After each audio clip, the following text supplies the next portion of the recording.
Life today ಸಿನಿಮಾದ ನೀನೇ ನೀನೇ ನೋಡಲ್ಲಿ ಇವತ್ತು ಈ ಸಾಂಗ್ ರಿಲೀಸ್ ಆಗಿದೆ. ಎಸ್, ಈ ಸಿನಿಮಾದಲ್ಲಿ ಪ್ರಮುಖ ಪಾತ್ರದಲ್ಲಿ ಕಾಣಿಸ್ಕೊಳ್ತಾ ಇರುವಂತಹ ಹೀರೋಯಿನ್ ನಮ್ಮ ಜೊತೆಗಿದ್ದಾರೆ, ಮಾತಾಡಿಸ್ತಾ ಹೋಗೋಣ. ಮೇಡಮ್ ನಮಸ್ತೆ. ನಮಸ್ತೆ. ಹೇಗಿದ್ದೀರಾ? ಗುಡ್, ನೀವು ಹೇಗಿದ್ದೀರಾ? ನಾನು ಸೂಪರ್. ಮದುವೆ ಆಯಿತು ಅಂತ ಕೇಳ್ಪಟ್ಟೆ. ನೈಸ್ ನೈಸ್, ತುಂಬ ಜೋಶಲ್ಲಿ ಕೇಳ್ತಾ ಇದ್ದೀರಾ ಪ್ರಶ್ನೆ. Very very nice. Suman TV ಕನ್ನಡದಲ್ಲಿ ಜಾಹೀರಾತು ನೀಡಲು ಸಂಪರ್ಕಿಸಿ 9636376663. ಹೆಂಗಿದೆ ಮದುವೆ ಲೈಫ್? ತುಂಬ ಚೆನ್ನಾಗಿದೆ. ತುಂಬ ಚೆನ್ನಾಗಿದೆ. ಎಸ್. ಇದು ಈ ಮದುವೆ ಆಗೋದಕ್ಕಿಂತ ಮುಂಚೆ ಮಾಡಿದ್ದ? ಹೌದು, ಆಲ್ಮೋಸ್ಟ್ ಒಂದು ಮದುವೆಗೆ ನಾನು ಸ್ವಲ್ಪ ದಿನ ಈತೆ ಅನ್ನಂಗೆ ಸಿನಿಮಾನ ಮುಗಿಸಿ ಕುಂಬಳಕಾಯಿ ಹೊಡೆದಿದ್ದು. ಹೌದು. ಓಕೆ. ಬಟ್ ತುಂಬ ಜನ ಹೇಳ್ತಾರಪ್ಪ, ಈ ಮದುವೆ ಆದಮೇಲೆ ಹೀರೋಯಿನ್ ಪಾತ್ರಗಳು ಅಷ್ಟಾಗಿ ಸಿಗಲ್ಲ ಅಂತ. ಏನು ಹೇಳ್ತೀರಾ? ಮುಂದೆ ಏನಾದರೂ ಆ ಭಯ ಕಾಡ್ತಾ ಇದ್ದಾನೆ ನಿಮಗೆ, ಹೇಗೆ ಅಂತ? ಇಲ್ಲ ಇಲ್ಲ, ಹಾಗೇನು ಆ್ಯಕ್ಚುಲಿ ನಾನೇ ಸ್ವಲ್ಪ ಬ್ರೇಕ್ ತೊಗೊಬೇಕು ಅಂತ ಅಂದ್ಕೊಂಡಿದ್ದೆ. ಬಟ್ ಹಾಗೇನಿಲ್ಲ, ಸಿಗತ್ತೆ. ಮೇ ಬಿ ಒಂದು ಟೈಮ್ ಹಿಂದೆ ಅದು ಇತ್ತು ಅನಿಸತ್ತೆ. ಇವಾಗ ಮದುವೆ ಆಗಿದೆಯಾ, ಮಕ್ಕಳಾಗಿದೆಯಾ, ಸೊ ಅದೆಲ್ಲ ಮ್ಯಾಟ್ರ್ ಆಗ್ತಾ ಇಲ್ಲ. ಸೊ ಇದು ಇಂಥದ್ದೊಂದು ಪಾತ್ರಕ್ಕೆ, ಈ ಒಂದು ಸಿನಿಮಾಗೆ ನಾನೇ ಬೇಕು ಅಂತ ಇದ್ದರೆ ಖಂಡಿತವಾಗ್ಲೂ ಅದನ್ನು ನಾನು ಮಾಡ್ತೀನಿ, ಅಪ್ರೋಚ್ ಆದರೆ. ಸಮ್ಟೈಮ್ಸ್ ನಾವು ಕೆಲವೊಂದು ಅಪ್ರೋಚ್ ಕೊಡಬೇಕಾಗುತ್ತೆ. ಸೊ ನಾವು ಮಾಡ್ತೀವಿ ಅಂತ. ಸೊ ಎಷ್ಟೊಂದು ಜನಕ್ಕೆ ಓಕೆ ಮದುವೆ ಆಗಿಬಿಟ್ರು ಮಾಡಲ್ವೇನೋ ಅಂತ ಅಂದ್ಕೊಂಡು ಎಷ್ಟೊಂದು ಆಫರ್ಸ್ಗಳು ಅವ್ರ ಕೈವರೆಗೂ ಹೋಗೋ ತಪ್ಪೋಗ್ಬಿಡುತ್ತೆ ಅಲ್ವಾ. ಸೊ ಹಾಗೇನಿಲ್ಲ, ನಾನು ಖಂಡಿತವಾಗ್ಲೂ ಸಿನಿಮಾನ ಮಾಡ್ತೀನಿ. ಓಕೆ. ಅಂದರೆ ನಿಮ್ಮದು ಬೇಸಿಕಲಿ ಇದೇ ಪ್ರೊಫೆಷನ್ ಇರೋದಾ ಹೇಗೆ ಅಂತ ಹೇಳಿ? ಇಲ್ಲ ಇಲ್ಲ, ಇದೆ ಅಷ್ಟೇ. ಹಾಂ, ಹೌದು. ಮದುವೆ ಆದಮೇಲೂ ಕಂಟಿನ್ಯೂ ಮಾಡ್ತೀರಾ? ಹಾಂ, ಅಂದರೆ ಮದುವೆ ಆದಮೇಲೆ ಒಂದಿಷ್ಟು ಆಲ್ರೆಡಿ ಹಾಂ ಪಾತ್ರಗಳು ಇಂಥದ್ದೇ ಮಾಡಬೇಕು ಅನ್ನೋ, ಅವಾಗ ತುಂಬ ಡ್ರೀಮ್ಸ್ ಇತ್ತು, ಹಿಂಗೆ ಮಾಡಬೇಕು. ಬಟ್ ಇವಾಗ ಹಂಗಿಲ್ಲ. ಒಂದು ಒಳ್ಳೆ ಕಂಟೆಂಟ್ ಇರೋವಂಥದ್ದು, ಒಂದು ಒಳ್ಳೆ ಸ್ಕ್ರಿಪ್ಟ್ ಚೆನ್ನಾಗಿರೋವಂಥದ್ದು, ಒಳ್ಳೆ ಟೀಮ್ ಜೊತೆ ಕೆಲಸ ಮಾಡಬೇಕು ಅನ್ನೋದಿದೆ ಇವಾಗ. ಓಕೆ. ಬಟ್ ನನಗೆ ನೀವು ಆ ಡ್ಯಾನ್ಸ್ ಮಾಡಿದ್ದೀರಲ್ಲ, ಸಖತ್ತಾಗಿದೆ. ಆ್ಯಂಡ್ ನಾನು ಅಲ್ಲಿ ಕೂತು ಎಂಜಾಯ್ ಮಾಡ್ತಿದ್ದೆ ಅದನ್ನು. ಆ್ಯಂಡ್ ಹಾಡು ಕೂಡ ತುಂಬ ಅದ್ಭುತವಾಗಿ ಮೂಡಿ ಬಂದಿದೆ. ಏನು ಹೇಳ್ತೀರಾ ಇದ್ರ ಬಗ್ಗೆ? ಶ್ರೀಧರ್ ಸರ್ ಇದು ತುಂಬ ಚೆನ್ನಾಗಿ ಮ್ಯೂಸಿಕ್ನ ಕೊಟ್ಟಿದ್ದಾರೆ. ನಾನು ಅವ್ರ ಜೊತೆ ಇದು 2ನೇ ಸರಿ ಕೆಲಸ ಮಾಡ್ತಾ ಇರೋದು. ಕೃಷ್ಣ ರುಕ್ಕು ಅಂತ ಒಂದು ಸರಿ ಮಾಡಿದ್ದೆ, ವೆರಿ ಲಾಂಗ್ ಬ್ಯಾಕ್.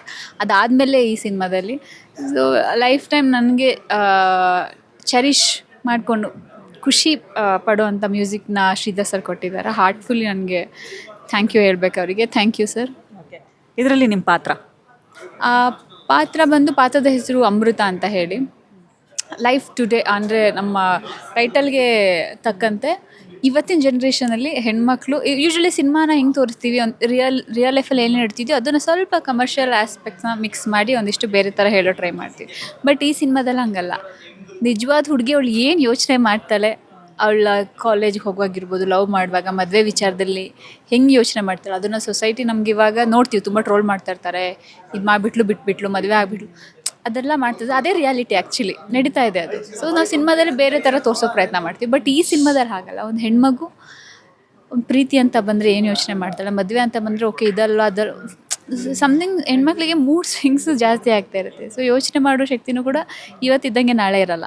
ಸೊ ಅದರಿಂದ ಆಗೋ ಎಫೆಕ್ಟ್ಸ್ ಏನು, ಅವಳ ಅಂದರೆ ಒಳ್ಳೇದಾಗುತ್ತಾ ಕೆಟ್ಟದಾಗುತ್ತೆ, ಅದನ್ನು ಅವಳ ಹೆಂಗೆ ತಗೊಂಡು ಹೋಗ್ತಾಳೆ ಆ ಒಂದು ಮೈಂಡ್ಸೆಟ್ಟಿಂದ ಅನ್ನೋದನ್ನು ತುಂಬ ರಿಯಲಿಸ್ಟಿಕ್ಕಾಗಿ ಹೇಳೋ ಪ್ರಯತ್ನ ಮಾಡಿದ್ದಾರೆ. ಓಕೆ. ಅಂದರೆ ಇದು ಕಥೆನ ಜನಗಳು ಯಾವ ರೀತಿಯಾಗಿ ಆಕ್ಸೆಪ್ಟ್ ಮಾಡ್ತಾರೆ ಅನಿಸುತ್ತೆ, ಹೊಸತನವನ್ನು? ಹಾಗೇನಿಲ್ಲ, ಇವಾಗ ಹೊಸ ಹೀರೋನ, ಹಳೆ ಹೀರೋನ, ಪ್ರೊಡಕ್ಷನ್ ಯಾವುದು, ಡೈರೆಕ್ಟರ್ ಯಾವುದು, ಅದು ಎಲ್ಲದಕ್ಕಿಂತ ಹೆಚ್ಚಾಗಿ ಇವಾಗ ಆಡಿಯನ್ಸ್ ಇಷ್ಟು ಬದಲಾಗಿದ್ದಾರೆ ಅಂತಂದರೆ ಸ್ಟಾರ್ಡಮ್ ಅನ್ನೋದು ಐ ಡೋಂಟ್ ಥಿಂಕ್ ಸೊ ಇನ್ನೊಂದು ಸ್ವಲ್ಪ ಟೈಮ್ ಹೋದರೆ ಅದೆಲ್ಲ ಇರುತ್ತೆ ಅಂತ ಹೇಳಿ. ನೋ, ಒಳ್ಳೆ ಸಿನಿಮಾ, ಒಳ್ಳೆ ಕಂಟೆಂಟ್ ಇದ್ದರೆ ಹೀರೋ ಯಾರು, ಹೀರೋಯಿನ್ ಯಾರು, ಪ್ರೊಡಕ್ಷನ್ ಯಾವುದು, ಡೈರೆಕ್ಟರ್ ಯಾರು ಅಂತಲೂ ಕೂಡ ನೋಡೋದಿಲ್ಲ. ಸೊ ಅಷ್ಟು ಚೆನ್ನಾಗಿ ಒಪ್ಕೊಳ್ತಾ ಇದ್ದಾರೆ. ಸಮ್ಟೈಮ್ಸ್ ನೀವು 100 ಕೋಟಿ ಸಿನಿಮಾನು ಜನ ಎಂಜಾಯ್ ಮಾಡ್ತಿರೋದನ್ನ 1 ಕೋಟಿ ಬಜೆಟಲ್ಲಿ ಮಾಡಿರೋ ಸಿನಿಮಾನೂ ತೊಗೊಳ್ತಾ ಇದ್ದಾರೆ. ಸೊ ಹಾಗಾಗಿ ಇಲ್ಲಿ ಮ್ಯಾಟ್ರ್ ಆಗಲ್ಲ ಹೀರೋ ಯಾರು ಇದೆಯದು. So after a very long time ನನಗೂ ಹಂಗೆ ಅನಿಸಿ ಹೀರೋ ಅದೆಲ್ಲದಕ್ಕೂ ಮೀರಿದ ಒಂದು ಒಳ್ಳೆ ಪಾತ್ರ ಮಾಡಬೇಕು ಅಂತ ಹೇಳಿ ಒಪ್ಕೊಂಡಿದ್ದು ಸಿನಿಮಾ ನಾನಿದು. ಸೊ ಒಳ್ಳೆ ಪಾತ್ರ, ಒಳ್ಳೆ ಸಿನಿಮಾ. ಎಕ್ಸ್ಪೀರಿಯನ್ಸ್ ಯಾವ ರೀತಿಯಾಗಿತ್ತು ಲೈಫ್ ಟುಡೇನಲ್ಲಿ? ಈ ಒಂದು ಪಾತ್ರ ಮಾಡಬೇಕಾದ್ರೆ ಅಲ್ಲಿರುವಂಥ ಕಿರಣಾದಿತ್ಯ ಅವ್ರ ಜೊತೆ ಆ್ಯಕ್ಟ್ ಮಾಡಿದ್ದು ಹೇಗಿತ್ತು? ಅದು ತುಂಬಾ ಚೆನ್ನಾಗಿತ್ತು. ಅಂದರೆ ನಮ್ಮ ಡೈರೆಕ್ಟರ್ ಇರ್ಬೋದು, ನಮ್ಮ DOP ಎಲ್ಲರೂ ನಮ್ಮದೊಂದು ಒಳ್ಳೆ ಬಾಂಡಿಂಗ್. ಆ್ಯಕ್ಚುಲಿ ಆ ಸೆಟ್ಟಲ್ಲಿ ತುಂಬ ಎಂಜಾಯ್ ಮಾಡಿದ್ದೀನಿ ನಾನು, ನಗಾಡಿಕೊಂಡು. ಅಂದರೆ ನೀವು ಪಾತ್ರ ಅದು ನೋಡಿದ್ರೆ ಗೊತ್ತಾಗುತ್ತೆ, ತುಂಬ ಸಿಂಪಲ್ಲಾಗಿ. ಯೂಶ್ವಲಿ ಬೇರೆ ಸಿನಿಮಾಗಳಲ್ಲಿ ಹೆಂಗಿರ್ತಾಯಿತ್ತು ಅಂತಂದರೆ ನಾವು ಚೆಂದ ರೆಡಿ ಆಗ್ತೀವಿ, ಹೇರು ಈ ಸಾಂಗಿಗೋಸ್ಕರನೂ ಇಷ್ಟು ಕಾಣಿಸ್ತಾ ಇದ್ದಿಲ್ಲ ಅಂತಂದರೆ ಸಿನಿಮಾದಲ್ಲಿ ನೋಡಿದ್ರೆ ಪಕ್ಕಾ ಈಗ ನಾನು ಹೋಗಿ ಮನೆಗೆ ಹೋದ್ಮೇಲೆ ಫುಲ್ ಎಲ್ಲ ತೆಗೆದು ಮಾಡಿ ಹೆಂಗೆ ಕೂತಿರ್ತೀನೋ ಸೊ ಅದೇ ಥರ ಇಡೀ ಸಿನಿಮಾ ಇರೋದು. ಸೊ ಎಷ್ಟು ನನಗೇನೋ ಹಿಂಗೆ ಕುತ್ಕೋಬಾರ್ದು, ಹೇರ್ ಹೋಗ್ಬಿಡುತ್ತೆ, ಮೇಕಪ್ ಅದೇನೂ ಇರಲಿಲ್ಲ. ಎಲ್ಲೆಲ್ಲಿ ಕುತ್ಕೊಂಡಿರ್ತೀನಿ, ಎಲ್ಲೆಲ್ಲಿ ಊಟ ಮಾಡಿದ್ದೀನಿ, ಎಲ್ಲೆಲ್ಲಿ ಆಟ ಆಡಿದ್ದೀವಿ, ಶೂಟಿಂಗ್ ಮಾಡ್ಕೊಂಡೇ ಗೊತ್ತಿಲ್ಲ. ಸೊ ಅಷ್ಟು ಎಂಜಾಯ್ ಮಾಡಿಕೊಂಡು ಮುಗಿಸಿರುವಂಥ ಸಿನಿಮಾ ಇದು. ಎಸ್ಪೆಷಲಿ ಟೀಮ್ ತುಂಬ ಚೆನ್ನಾಗಿತ್ತು. ನನಗೆ ಪರ್ಫಾರ್ಮ್ ಮಾಡಲಿಕ್ಕೆ ಅದೊಂದು ಫ್ರೀಡಮ್ ತುಂಬ ಚೆನ್ನಾಗಿತ್ತು ಈ ಟೀಮಲ್ಲಿ. ಅದಕ್ಕೆ ನಿಮಗೆ ರಿಸಲ್ಟ್ ಕಾಣಿಸ್ತಾ ಇದೆ ಅದು ಇವಾಗ. ಮುಂದೆ ಯಾವ್ಯಾವ ಪ್ರಾಜೆಕ್ಟ್ಸಲ್ಲಿ ಕಾಣಿಸ್ಕೊಳ್ತಿದ್ದೀರಾ, ಯಾವ ರೀತಿ? ಇದೊಂದು ರಿಲೀಸ್ಗಿದೆ. ಇದಾದಮೇಲೆ ಆದಿತ್ಯ ಅವ್ರ ಜೊತೆ ಒಂದು ಸಿನಿಮಾ ಆಲ್ಮೋಸ್ಟ್ ಆಗಿದೆ, ಅದು ಕಿಲ್ ಅಂತ. ಇನ್ನೊಂದು ಸಾಂಗ್ ಒಂದು ಬ್ಯಾಲೆನ್ಸ್ ಇದೆ.